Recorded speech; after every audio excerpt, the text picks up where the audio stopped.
बिस्मिल्लाहिर्रहमानिर्रहीम। अस्सलाम वालेकुम नाज़रीन, आप यूट्यूब चैनल देख रहे हैं। मैं इमरान खान हूँ। ये आजमाइश जो है वो ख़त्म नहीं हो रही। इसको मिसमैनेजमेंट भी कहा जाता है, लेकिन पाकिस्तान के पास तैयारी कोई नहीं थी। फिर हमारे पास एक ऐसी हुकूमत है जिससे आवाम का कोई दर्द ही नहीं है, उन्हें एहसास ही नहीं है। अब भारत ने गुज़िश्ता 24 घंटों में दूसरी मरतबा पाकिस्तान से रब्ता किया है, और ये रब्ता ख़ास तौर पर दरिया सतलुज में इंतहाई ऊँचे दर्जे के सैलाब के हवाले से। देखें, एक तरफ तो पाकिस्तान में बारिशें हो रही हैं और लगातार पाकिस्तान में सैलाब का पानी दाखिल हो रहा है, चाहे वो चनाब का है, चाहे रावी का है, चाहे वो पानी जो है वो सतलुज का है। सतलुज में हालात बहुत ख़राब हैं और ये इंडिया से ही बहुत ख़राब चले आ रहे हैं। हिमाचल प्रदेश का इलाका ये मकबूजा कश्मीर के नीचे है। जब कश्मीर में बारिशें होती हैं तो ये इम्पैक्ट आता है हिमाचल प्रदेश तक, और हिमाचल से ये एरिया पानी समेत यहाँ का जो पानी है वो दाखिल हो जाता है इंडियन पंजाब के रास्ते पाकिस्तानी पंजाब में। और यही दरिया सतलुज है, इसके साथ दरिया ब्यास है, ऊपर दरिया चनाब है, और ये सारा पानी इन्हीं एरियाज में जो बारिशें हो रही हैं, अगर आप मैप में देखें तो इन्हीं एरियाज में होने वाली बारिशों का पानी सारा का सारा आ रहा है पाकिस्तान में। अब भारत ने 2 मरतबा रब्ता किया 24 घंटे में। उन्होंने आगाह किया कि ये वजारत आबी वसाइल के मुताबिक भारतीय हाई कमीशन ने पाकिस्तान को दरिया सतलुज में सैलाबी सूरत हाल से आगाह किया। दरिया सतलुज में इंतहाई ऊंचे दर्जे के सैलाब का अब खदशा है, और 4 सितंबर से पानी की सतह बहुत बुलंद हो जाएगी। और इस वक्त जब हम बात कर रहे हैं तो ये आज 4 सितंबर है और पानी की सतह बुलंद होती चली जा रही है। मुल्तान को लोग खाली कर रहे हैं, मुल्तान से लोग अपने माल मवेशी निकाल कर जा रहे हैं। जितने वहाँ पे दही इलाके हैं वो सारे ज़ेरे-आब आते जा रहे हैं, एक एक करके बंद अज खुद टूटना शुरू हो गए हैं। यह है मुल्तान की सूरत हाल। कसूर की सराउंडिंग में बहुत तबाही हुई है, मुजफ्फरगढ़ में बहुत तबाही हुई है। अगर आप पाकिस्तान का नक्शा देखें तो आपको आइडिया हो जाएगा कि एक दरिया झेलम और दरिया चनाब ये दोआबा पे आकर इकट्ठे होते हैं जंग में।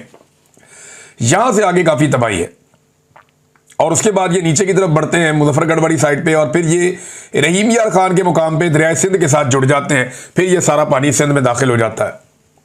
अभी सिंध में वो सिचुएशन बनी नहीं, सिंध का पेट वैसे ही बहुत चौड़ा है दरिया का, लेकिन जो पंजाब में तबाही हुई है वो अनप्रेसिडेंटेड है।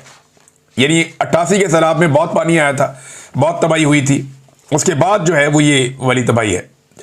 इसको भारत के खाते में बाद लोग डालते हैं, लेकिन हुकूमत खुद अब इसको कंफर्म कर रही है कि भारत ने गुज़िश्ता 24 घंटों में दूसरी मरतबा रब्ता किया है। और लोग इतने परेशान हैं कि उन्हें समझ नहीं आ रही वो जाएं का। लोगों के मवेशी बह गए, घर बह गए, बहुत बुरे हालात हैं। हुकूमत की मदद करने की कैपेसिटी ही कम है, क्योंकि पाकिस्तान की हुकूमत उतनी अमीर तो है नहीं, या उतना पैसा तो पाकिस्तान की हुकूमत के पास है नहीं। तो बजाय इसके कि वो आवाम की मदद करते हैं वसाइल के मुताबिक, पहले उन्होंने गलत पॉलिसियों से आवाम को कुचल दिया, और अब सैलाब के जरिए से रही सही कसर निकल गई। और हुकूमत ने इसका हल ये निकाला कि हम टिकटॉक्स बना लेते हैं, हम बच्चों के बीच में जाके बैठ के हंस खेल लेते हैं, तालियां बजा लेते हैं, हम थोड़ा सा बच्चों को हंसाएंगे, थोड़ा सा खुद हंसेंगे, थोड़ी सी टॉफियाँ शॉफियाँ तकसीम करेंगे, इंजॉय करेंगे, और लोगों को ये तासुर देंगे कि जैसे हम सैलाब मुतासरीन के साथ खड़े हुए हैं। वो ये तासुर देने की तो कोशिश कर रहे हैं, लेकिन लोग अब बुरा भला कहना शुरू हो गए हैं। इतनी गालियां पड़ रही हैं पंजाब में हुकूमत को, इतनी गालियां पड़ रही हैं कि इतनी सारी गालियों में से एक आधी जियो न्यूज पे ऑन एयर भी हो गई।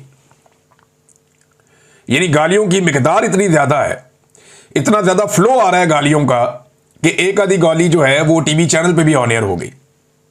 पाकिस्तान का एक बड़ा न्यूज चैनल है जियो न्यूज, वहां पे एक नौजवान बात करते हुए जज्बात में उसने गाली दे दी, और गालियां इतनी ज्यादा है वहां से वो गाली भी ऑन एयर चली गई और हेडलाइन के अंदर चली गई।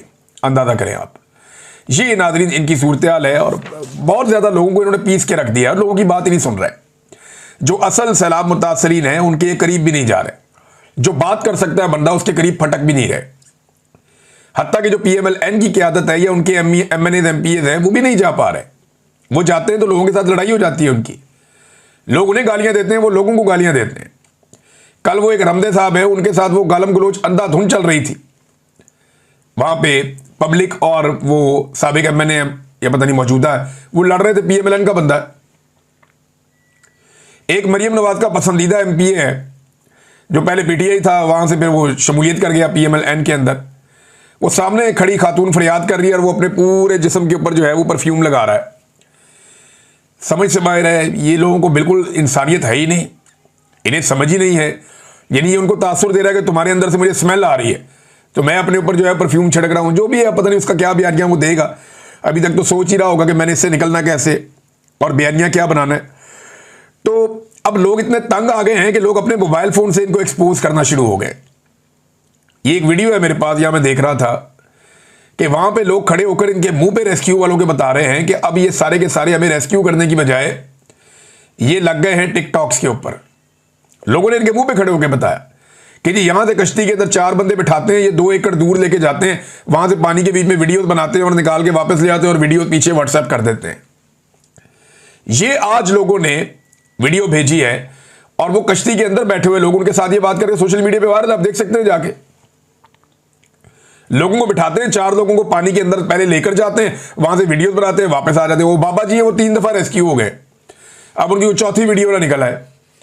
वो बार बार उनको बेचारे को पानी में डाला जाता है, वो पानी में जाने के बाद डूबने का वो एक्टिंग करते हैं, उसके बाद ये आती है वो एमएनए, वो आके उसको रेस्क्यू करती है। वो 3 जगह से रेस्क्यू कर लिया अभी तक।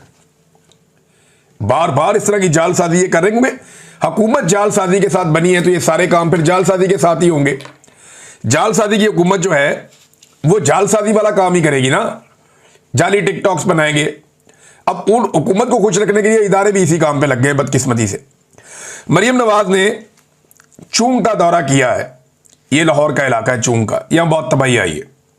यहां पे भी हुकूमत खाना नहीं दे पा रही, लोगों को फैसिलिटेट नहीं कर पा रही। तो चूंग जब ये गई तो जो मुतासरीन है वो बाद में ये मीडिया वाले गए तो उनको गिला कर रहे थे कि जी हमने मरियम नवाज को बताना था अपने प्रॉब्लम्स का, हमने अपनी चीजें सामने रखनी थी, जैसे पानी घुस गया घरों में, जो कुछ हुआ, जो नुकसान हुआ, वज़ीर आला कम से कम बताना चाह रहे थे उसको। तो जनाब हमें एक कमरे के अंदर बंद कर दिया। खवातीन बता रही हैं कि हम मरियम नवाज से बात करना चाहते थे, उसकी आमद के मौके पर हमें एक कमरे के अंदर बंद कर दिया और एक स्टेज सजा के चंद लोग बिठा के मरियम नवाज के टिकटॉक बना के वहां से रवाना कर दिया। ये नादरीन इनके हालात हैं। अब नादरीन एक बड़ी इंपॉर्टेंट चीज है, देखें अपोजिशन का एक रोल होता है। इस वक्त तो अपोजिशन है ही नहीं पाकिस्तान में, लेकिन फिर भी पाकिस्तान तहरीक इंसाफ की जो जेल के अंदर क़यादत मौजूद है, उन्होंने इस मुश्किल सूरत हाल में एक खत लिखा और उस खत में उन्होंने बताया कि करना क्या चाहिए। यह खत आया है लाहौर में कोट लखपत जेल से। शाह महमूद कुरैशी है, डॉक्टर यास्मीन राशिद है, मियां महमूद रशीद है, उमर सरफराज चीमा है और एजाज चौधरी है। इन्होंने हुकूमत को खत लिखा है कि अब करना क्या है। उन्होंने कहा पंजाब मुकम्मल तौर पे तबाही के दहाने पे पहुंच गया है। सैलाब ने खुराक और ज़राअत को शदीद नुकसान पहुंचा दिया है। हुकूमत ने वक्त पर गंदम खरीदने का फैसला जो नहीं किया और जो गंदम ना खरीदने का फैसला किया, अब स्टॉक खत्म हो गया है। किसानों का जखीरा सैलाब में ज़ाया हो रहा है। कीमत 3700 रुपये मन तक पहुंच गई है, बल्कि अब इससे भी ऊपर जा रही है। तो नवंबर में गंदम की काश्त अब मुमकिन नहीं रही कि आप गंदम को काश्त करें। तो खुराक की पाकिस्तान में अब किल्लत पैदा होने जा रही है। ये जेल में बैठे हुए लीडर्स कह रहे हैं, बाहर बैठे हुए लोगों को टिकटॉक बनाने से फुर्सत नहीं है, वो जेल में बैठे हुए बता रहे हैं जनाब ये सूरत हाल पैदा हो गई है। चावल की फसल तबाह हो चुकी है, चावल की कीमत आने वाले दिनों में बढ़ेगी, चावल की बरामदात मुतासिर होंगी। आपके जो ज़र मुबादला आता है या जो आप बाहर भिजवाते हैं अपनी अजनास और उनसे आपको पैसा आता है, वो आना आपका बंद हो जाएगा या कम होगा। तो जनाब मकई और सब्जियां भी बहुत बुरी तरह मुतासिर हुई हैं। कपास की फसल पहले ही आधी हो गई थी, वो जो रह गई थी वो भी तबाह हो गई है। अब जो आपका टेक्सटाइल का सेक्टर है या जो कपड़ा बनाते हैं, धागा बनाते हैं, उन सबको कपास बाहर से इंपोर्ट करनी पड़ेगी और खूर्दनी तेल भी बाहर से इंपोर्ट करना पड़ेगा। तो इन्होंने सिर्फ मसाइल नहीं बताए, तजावीज़ दी है कि ज़र मुबादला के हालात बहुत ख़राब होने जा रहे हैं, गुर्बत और बेरोज़गारी में और महंगाई में बहुत इजाफा होने जा रहा है। हुकूमत को फौरी तौर पे क्या करना चाहिए जिससे पाकिस्तान अपने पैरों पे खड़ा हो, ये वो बता रहे हैं। नंबर 1, जितने भी मुतासरा अजला हैं उनको आबपाशी टैक्स जो होता है आबियाना, उससे मुस्तस्ना करार दिया जाए, टैक्स खत्म करें उनके। ज़रई इनकम टैक्स जो है वो मुअख्खर कर दिया जाए। छोटे किसानों के जितने भी ज़रई कर्जे हैं वो माफ़ कर दिया जाए और हुकूमत फौरी तौर पर खुराक के हुसूल के इकदाम करे। देखें पाकिस्तान की गवर्नमेंट को फौरी तौर पे गंदम इंपोर्ट करनी पड़ेगी बड़े पैमाने पर। हो सकता है इस दफ़ा में चावल भी इंपोर्ट करने पड़े। तो खुराक पाकिस्तान में पूरी करनी पड़ेगी, हर हाल में करनी पड़ेगी, क्योंकि किसान की जो पहली प्रायोरिटी होनी चाहिए सैलाब उतरने के बाद, वो चारा होनी चाहिए। सबसे पहले चारे का बंदोबस्त किया जाएगा ताकि जो जानवर हैं उन्हें महफूज रखा जा सके। पाकिस्तान जो है दूध पैदा करने वाले बड़े मुल्कों में से एक है। पाकिस्तान में दूध की खपत भी बहुत ज़्यादा है और अगर दूध की पैदावार कम होती है, जो हालात पैदा हो गए हैं उसके बाद, तो पाकिस्तान के लिए बड़ी मुश्किलात में इजाफा हो जाएगा। लिहाजा फौरी तौर पे ये इक़दाम पाकिस्तान को करने पड़ेंगे। एक तो खुराक जितनी मैक्सिमम हो सकती है पाकिस्तान को इंपोर्ट करनी पड़ेगी, हमारी सरजमीन पे तो अब है नहीं। हुकूमत ने पहले खरीद कर स्टोर की नहीं, तो अब गंदम जो थी वो बहुत सारी ज़ाया भी हो गई है और अगले साल गंदम लगने की कोई उम्मीद नहीं है कि उतने बड़े पैमाने पर लगेगी जैसे नॉर्मली पाकिस्तान में, ख़ास तौर पे पंजाब में लगती है। तो ये सूरत हाल इंतहाई परेशान कुन है। इससे निकलने की तजावीज़ भी उन्होंने दी हैं। देखिए, मुझे ऐसा लगता है कि ये मुल्क को अब सिर्फ कर्ज़ों पे चलाएंगे। ये जो मौजूदा हुक्मरान है, एस्टेब्लिशमेंट और उनके साथ जितना ये टोला मिला हुआ है, इन सबको इस बात का आइडिया है कि ना इन्हें टैक्स कलेक्शन ठीक तरीके से हो रही है, ना ये ज़र मुबादला के ज़खायर संभाल पा रहे हैं और पैसा इकट्ठा करने के तमाम ज़राए नाकारा कर दिए हैं इन्होंने। एक्सपोर्ट्स पाकिस्तान की रुक गई हैं, बहुत कम एक्सपोर्ट्स हो रही हैं। ज़राअत में मुकम्मल तौर पे अब तबाही हो चुकी है। सियाहत पाकिस्तान में ना होने के बराबर। ओवरसीज़ वो वैसे ही नाराज़ हैं। सरमायाकारी तकरीबन सिफर है और ये सारे मानते हैं कि SIFC आर्मी चीफ ने बनाया, उसमें उन्होंने बड़ा जोर लगाया, अपने सारे जर्नैल ला के बिठाए, लेकिन फिर भी SIFC कामयाब नहीं हुई। वो एक सफ़ेद हाथी है और उसमें किसी किस्म की कामयाबी पाकिस्तान को नहीं मिली। लॉ एंड ऑर्डर की और अमन अमान की सूरत हाल इंतहाई ख़राब है। उसके बारे में हर दूसरे दिन रिपोर्ट्स आती हैं। अभी खैबर पख्तूनख्वा के बारे में एक रिपोर्ट आई है, दहशतगर्दी के 605 वाक़यात हुए हैं 8 महीने के दौरान। खैबर पख्तूनख्वा में 605 वाक़यात और 138 शहरी इसमें जाँ बहक हो गए, शहीद हो गए। इसी तरह बलूचिस्तान के अंदर तो नो गो एरिया बन गया है। तो ये कैसे मुल्क चलेगा? ये सिर्फ कर्जों पे चलेगा। ये कर्जे हासिल करते जाएंगे क्योंकि इन्होंने वापस नहीं करने। ये रिटायर होकर भाग जाएंगे पाकिस्तान से, ये यहां पाकिस्तान में रहेंगे ही नहीं। इन्होंने रिटायर होकर निकल जाना है, सियासतदान जो है उन्होंने जुतियां छोड़ के भाग जाना है और ये कर्जा पाकिस्तानियों को वापस देना पड़ेगा। देखिए, परवेज मुशर्रफ ने जो पैसा लिया, क्या उसने वापस किया? जो पैसा ज़ियाउल हक ने लिया, क्या उसने वापस किया? या जो पैसा नवाज शरीफ ने लिया, क्या उसने वापस किया? या जो बेनज़ीर ने कर्जा लिया, क्या उसने वापस किया? ये कर्जा वापस पाकिस्तान की आवाम को करना पड़ेगा। और जो कर्जा ये लेते हैं, वो कर्जा अगर आवाम के ऊपर खर्च होता तो आज दिखाई देता, पाकिस्तान कहीं से कहीं पहुंच जाता। अब ये सिर्फ मुल्क को घसीटने के लिए और अपनी नौकरियां पक्की रखने के लिए कर्जा ले रहे हैं कि हमारा निजाम चलता रहे, और ये मुल्क को उस हालत में छोड़कर भागेंगे कि कोई बड़े से बड़ा हुक्मरान भी आ जाएगा ना, उसके बाद ऑप्शन बहुत महदूद रह जाएंगे। ये बात आप मेरी रिकॉर्ड पे रखिएगा और ये मैं उस वक्त आपको सुनाऊंगा जब लोग कल को ये कह रहे होंगे कि जनाब ये देखे वो हुकूमत चली गई, अब क्यों नहीं संभाला जा रहा। और भाई, संभालने के काबिल ही नहीं छोड़ा। जो इस मुल्क के साथ कर दिया गया है, अब इसे कोई नहीं संभाल सकता। बहुत मुश्किल है, एक लंबा सफर तय करना पड़ेगा, बहुत बोझ उठाना पड़ेगा, पूरी कौम के ऊपर बोझ डालना पड़ेगा, बड़े मुश्किल फैसले करने पड़ेंगे। जो इन्होंने कर दिया इस मुल्क के साथ, बहुत बुरा किया है इन्होंने। कोई दुश्मन के साथ भी ऐसा नहीं करता। और इनकी प्रायोरिटीज क्या है, ये राणा सनाउल्लाह का स्टेटमेंट आप देखें। उन्होंने, हुकूमत ने राणा सनाउल्लाह के जरिए से एक्सटेंशन का ऐलान कर दिया है कि जनाब एक्सटेंशन हम आर्मी चीफ को दे रहे हैं, और अब इन्होंने नाम रख दिया एक्सटेंशन। असल में तो इन्होंने मुद्दत मुलाजमत जो है वो लंबी कर दी है, लेकिन नाम रखा, यानी मुद्दत मुलाजमत में तसलसल इन्होंने नाम रख दिया और एक्चुअली दिया इन्होंने एक्सटेंशन। तो मौजूदा आर्मी चीफ को भी बाकी आर्मी चीफों की तरह ये शौक था कि उनको एक्सटेंशन मिले, लिहाजा हाफिज सैयद आसिम मुनीर साहब जो फील्ड मार्शल हैं उन्होंने एक्सटेंशन अब ले लिए, और अब उनकी मुद्दत मुलाजमत राणा सनाउल्लाह की बकौल 5 साल है। और वो ये कहते हैं अगर कोई डिजर्व करता है कि उसको एक्सटेंशन दी जाए तो वो आसिम मुनीर साहब हैं, फील्ड मार्शल साहब हैं, और उनको तो 2027 के बाद भी रखना चाहिए। ये राणा सनाउल्लाह साहब है। एक दौर में परवेज इलाही साहब कहते थे कि 10 दफा बावर्दी सदर मुंतखब करेंगे परवेज मुशर्रफ को। वही ताकत आज आसिम मुनीर इंजॉय कर रहे हैं, यूनिफॉर्म में भी हैं, और यही बात आज राणा सनाउल्लाह ने भी की है। तो जो काफ लीग थी डिक्टेटर के दौर में, वही आज नून लीग है फील्ड मार्शल आसिम मुनीर साहब के दौर में। कोई इनमें फर्क नहीं है।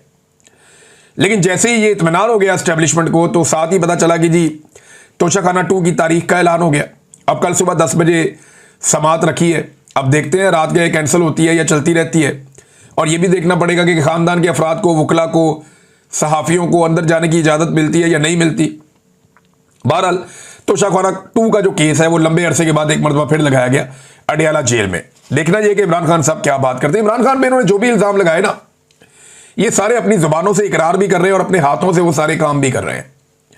ये कहते थे इमरान खान को कि उसने जनरल बाजवा को एक्सटेंशन दी। भाई जनरल बाजवा ने एक्सटेंशन सारी पॉलिटिकल पार्टी से ली थी और मरियम नवाज ने कहा था जी शुक्र है मैं इस गुनाह में शामिल नहीं थी। आज मरियम नवाज की ईमा के ऊपर मरियम नवाज की अपनी मुशावरत के साथ नवाज शरीफ और उसका भाई और ये सारे मिलकर हाफिज सैयद आसिफ मुनीर साहब को एक्सटेंशन देने का फैसला कर चुके हैं, जिसे राणा सनाउल्लाह के जरिए से इन्होंने ऐलान भी करवा दिया, अनाउंस करवा दिया जनाब कि डिजर्विंग कैंडिडेट यही है। यही लोग कादी फायद ईसा के बारे में भी यही कहते थे कि इससे बेहतर जज कोई नहीं है, सबसे डिजर्विंग यही है, इसको आगे बढ़ाना चाहिए। फिर देखा कादी फायद ईसा साहब अब हुलिया बदल के फिरते हैं। कादी फायद ईसा साहब जो है वो पब्लिक में नहीं आ सकते, लोगों को मुंह दिखाने के काबिल नहीं रहे। जनरल बाजवा कहीं पब्लिक के बीच में नहीं जा सकते, मुंह दिखाने के काबिल नहीं रहे। अभी जनरल नदीम अंजुम रिटायर हुआ, तजर्बे के तौर पे निकालो कहीं बाहर पब्लिक में उसे, तो आइडिया हो जाएगा कि मुंह दिखाने के काबिल नहीं रहे। तो हालात ये है कि इस तरह के लोगों का ऐसा ही अंजाम होता है, जो लोग अवामी उमंगों के खिलाफ मुल्क को घसीटने की कोशिश करते हैं या लोगों को अजियत देते हैं, उन लोगों का अंजाम ऐसा ही होता है। इनका वक्त होता जरूर है, ये मौजें बहुत करते हैं, लेकिन वक्त थोड़ा होता है और एक दिन आता है वक्त खत्म हो जाता है। जजेस नादरीन आहिस्ता आहिस्ता जो है वो हौसला कर रहे हैं, खड़े हो रहे हैं। अभी कुछ स्टेटमेंट जो हैं वो अतर मिनुल्लाह साहब के आए हैं, मैं ये आपके सामने रख देता हूं चंद स्टेटमेंट्स उनके। अतर मिनुल्लाह साहब ने कहा कि इस मुल्क में आइन की बालादस्ती और कानून की हुक्मरानी नहीं है, बल्कि अशराफिया की अजारादारी है, क्योंकि यहां आईनी गवर्नेंस नहीं है। पाकिस्तान बनते साथ ही पाकिस्तान तोड़ने की बुनियाद रख दी गई, और ये बात मैं नहीं कर रहा, ये किताबों में लिखा है। उस वक्त के एयर चीफ मार्शल की किताब में ये बात लिखी है। जनरल ज़िया उल हक ने कहा कि हमारी अदलिया आज़ाद है, फिर उसी अदलिया ने भुट्टो को सूली पर चढ़ा दिया। 40 साल बाद अदलिया ने तस्लीम किया गलती हो गई, माफ़ी मांगी, लेकिन सज़ा किसी को नहीं हुई। बदकिस्मती से जज इस्तेमाल हुए। जनरल ज़िया उल हक वर्दी में बैठा था, बीबीसी को इंटरव्यू देते हुए कह रहा था कि भुट्टो केस की अपील में सुप्रीम कोर्ट में है, अदलिया आज़ाद है, जो फैसला देगी कबूल होगा। और फिर अदलिया ने भुट्टो शहीद को सूली पर लटका दिया। इसी बेंच के जजेस ने बाद में कहा दबाव था। 40 साल बाद सुप्रीम कोर्ट ने भुट्टो केस में अपनी गलती तो तस्लीम की, मगर सजा किसी को नहीं हुई। उस वक्त सजा सिर्फ भुट्टो को नहीं मिली, उसके साथ इस मुल्क की आवाम थी, जिसके साथ मिलकर भुट्टो शहीद अशराफिया से लड़ रहे थे, और जजेस ने खुशी से खुद को इस्तेमाल होने दिया। आज इमरान खान उसी जगह पे खड़ा है, लेकिन जजेस जो है वो इसी तरह आलाकार बने हुए हैं, इसी तरह सहूलतकार बने हुए हैं। बल्कि इन्होंने ये भी कहा कि हाइब्रिड निज़ाम के बारे में भी जज ने बात की कि हाइब्रिड निज़ाम जो है वो आमरीत है। एक तरफ ख्वाजा आसिफ कहते हैं मुल्क में हाइब्रिड निज़ाम है, दूसरी तरफ अतर मिनुल्लाह साहब कहते हैं कि ये तो आमरीत की एक मिसाल है, आमरीत है। और एक्चुअली तो आमरीत ही चल रही है ना पाकिस्तान में, और क्या चल रहा है। वैसे इसमें एक चीज़ और बड़ी इंटरेस्टिंग हुई कि जब जज साहब बात करते रहे जजों के इस्तेमाल होने पर, तो वकला शेम शेम के नारे लगाते रहे और वो कहते रहे कि जनाब शेम शेम ये चल रहा है। तो वकला को भी इस बात का इदराक हो रहा है, जजेस को भी हो रहा है। कुछ जजेस ने लेटर्स भी लिखे हैं। जस्टिस मुनीब और जस्टिस मंसूर अली शाह साहब ने भी बाकायदा कुछ हक़ाइक़ सामने रखे। फिर इस्लामाबाद हाई कोर्ट के 2 मुअज़्ज़िज़ जज साहिबान ने भी हक़ाइक़ सामने रखे खतूत लिखकर।